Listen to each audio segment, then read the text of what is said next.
तारीखों की घोषणा हो चुकी है। इस बीच मोहम्मद सलीम उत्तर पूर्वी दिल्ली के न्यू सीलमपुर मार्केट में विधानसभा चुनाव पर चर्चा कर रहे हैं।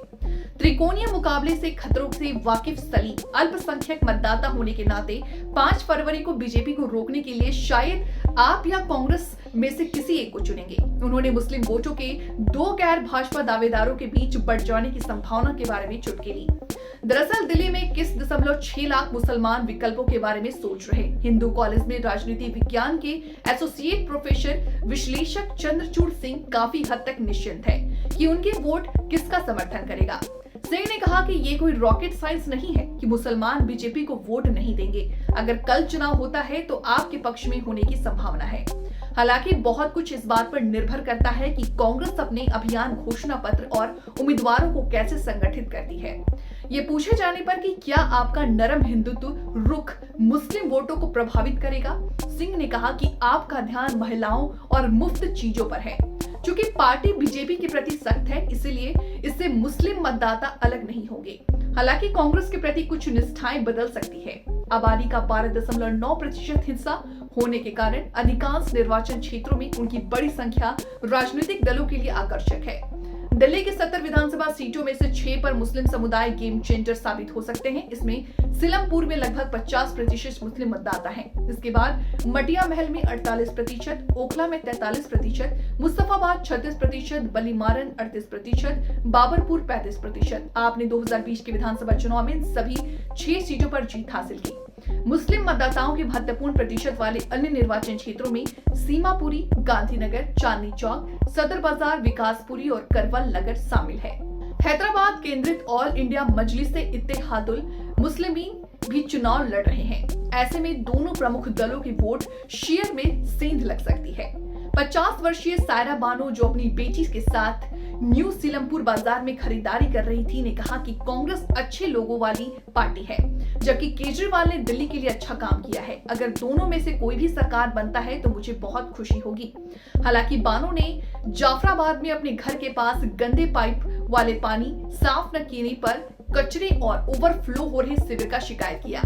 इसलिए उन्होंने कहा कि उन्हें अभी तक ये तय करना है कि इस चुनाव में किसे समर्थन देना है। 33 वर्षीय अब्दुल फाजिल को ऐसी कोई दुविधा नहीं है। ड्राइवर ने इस बारे में आपके साथ जाने का मन बना लिया है। वेलकम में रहने वाले फाजिल ने कहा कि आप धर्म के आधार पर लोगों के साथ भेदभाव नहीं करती। मैं हर महीने 2200 रुपए से का बिजली बिल भरता हूँ, जिसे मैं पिछले कुछ सालों से बचा रहा हूँ। जब मेरा बिल 0 हो गया। हालांकि कपड़े की दुकान चलाने वाले मोहम्मद नयब ने कहा कि बिजली मुफ्त है, हाँ, लेकिन नलों से निकलने वाले काले पानी का क्या? और सरकारी अस्पतालों में हमेशा दवाओं की कमी क्यों रहती है? आम आदमी पार्टी और कांग्रेस के प्रति आम उत्साह के बीच मौजपुर के शहीद अली, जो टूर और ट्रेवल का व्यवसाय करते हैं, को लगता है कि इस चुनाव में भाजपा विजयी साबित होगी। न्यू सीलमपुर में अपनी दुकान पर बैठे अली ने कहा कि इस इलाके में नशेड़ियों और झपटमारों की मौजूदगी के कारण अपराध बढ़ गए हैं। अपराध को नियंत्रित करने के लिए डबल इंजन वाली सरकार की जरूरत है। दक्षिण पूर्वी दिल्ली के शाहीन बाग में, जो 2020 में सीएए एनआरसी विरोध का ग्राउंड जीरो था, फर्नीचर का व्यवसाय करने वाले मोहम्मद जमील ने कहा कि सड़कों की भीड़ और गड्ढे हमारे लिए बड़ी असुविधा है। हम उस पार्टी को वोट देंगे जो हमें लगेगा कि उन मुद्दों को हल करने में मदद करेगी।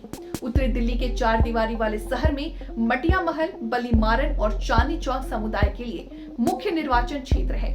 जामा मस्जिद के पास रहने वाले एडवोकेट मोहम्मद नावेद कहते हैं कि लोग सफाई के मुद्दे से परेशान हैं।